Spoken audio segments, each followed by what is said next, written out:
el hilo vertebrador se puede decir que es el material vertebrador que usamos como que es representativo del edificio. O sea, nosotros, esto es un edificio que tiene mucho uso, muy diversos dentro de lo que son todos contenidos de la Universidad de Jaén, y entonces nos planteamos que el espacio de acceso y de llegada a cada una de esas distintas dependencias, porque son muy diversas, ya digo, fuera un elemento con muchas cualidades desde el punto de vista tanto sensorial como volumétrica, y entonces nos planteamos un espacio de mucha altura. De hecho tiene 4 plantas de altura, llega desde el suelo de la planta baja hasta la cubierta, uno de los escenarios que hay en cubierta, y ese espacio que además le llamamos nosotros grieta programática, porque realmente es un espacio que tiene un volumen muy variable a lo largo de la altura y de la anchura, y sirve para acceder a los distintos programas de uso que lleva el edificio, ¿no? Entonces, dentro de esos programas de uso utilizamos dos elementos básicos del diseño que no son elementos materiales, que uno es el aire, uno es la luz y otro es el vacío, el espacio vacío. Entonces, claro, para materializar la luz y el espacio vacío, sí es verdad que nos pensamos muy mucho un material, y ese fue el mármol blanco, porque entendíamos que era un material que en principio tenía un gran reflejo de la luz, lo cual si estamos utilizando la luz nos interesaba.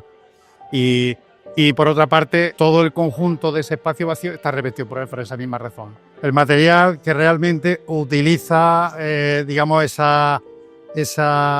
lenguaje programático de todo el edificio, ¿no? Porque ese espacio de cuádruple altura que vertebra el edificio entero y que hace percibir cada uno de los contenidos desde un mismo espacio único, al que, como digo, queríamos darle muchas cualidades,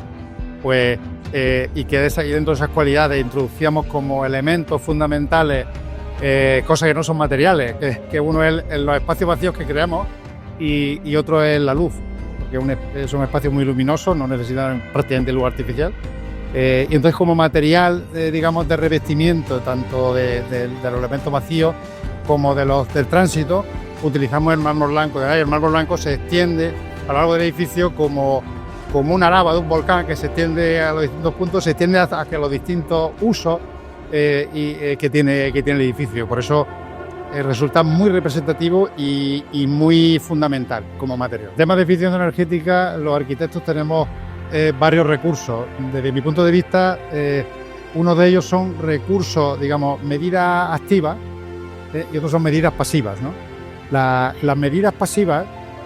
realmente son los elementos arquitectónicos que introducimos y que no tienen consumo energético como tal, es decir, que sino simplemente que elementos que metemos en la arquitectura y que ya en sí mismos facilitan el ahorro energético. Los elementos activos pues son las máquinas de aire, por mejores o peores, pues esos sí son elementos activos, nos enfrían o nos calientan el aire y tal, ¿no? Para hacernos la vida más agradable. Entonces, nosotros este espacio de cuádruple altura, que es el elemento vertebrador y cualificador del edificio, tiene un componente de eficiencia energética muy potente, porque lo conectamos con unos vacíos exteriores, pero ligados a este principal que decimos de cuádruple altura. Y esos vacíos exteriores tienen en su parte baja unas láminas de agua, unos estanques de muy poquita altura, que los hemos revestido de mármol. Ahora explicaré por qué. También de mármol blanco, porque esos estanques, como medida de eficiencia energética, tienen la misión de introducir el aire de manera natural, no forzada, de manera natural, con unas compuertas que eso sí tienen un control telemático, control muy sofisticado, en el que nos permite, según las temperaturas del exterior, se abren, entra aire ya humectado al paso de los estanques, por pérdida de densidad. El aire cuando se calienta pesa menos y sube. Entonces se producen unas corrientes de convección, se desplaza el aire frío de abajo y va subiendo hacia arriba a medida que se calienta, hasta llegar a la salida de la cubierta, y tenemos los escenarios allí con unas aperturas también, que son con apertura también controlada, y eso genera unas corrientes de convección que enfrían el edificio, sobre todo en épocas intermedias, o atemperan en épocas un poco más frescas, que la temperatura exterior es mejor que la de dentro, ¿no? O sea, tiene una misión bioclimática muy potente, ¿no? Y empleamos el mármol blanco en los estanques precisamente por eso, porque los estanques los vemos el agua, y el mármol refleja muy bien, el mármol blanco refleja muy bien el brillo del agua, ¿no? O sea, lo potencia más, ¿no? Y como decía antes, que uno de los elementos básicos de nuestra idea de cualificar estos espacios era precisamente la luz y los vacíos, pues evidentemente queremos emplear un material que potencie eso. Y eso ha sido el mármol blanco. Pues nada, muy agradecido por el reconocimiento al esfuerzo que a veces hacemos pensando las cosas y que, bueno, que cuando hay más suerte se acaban muy bien y se terminan, como en este caso, que había una colaboración de los distintos intervinientes, empezando por la propia universidad, que apostó por valorar y por empujarnos con las ideas que llevábamos en este proyecto, siguiendo en este caso por el proveedor del mármol Bacáez, que ha sido Gutiérrez Mena, que ha hecho una aportación de material muy bueno y con un buen resultado, y siguiendo por las empresas constructoras que han intervenido tres empresas constructoras, Calderón,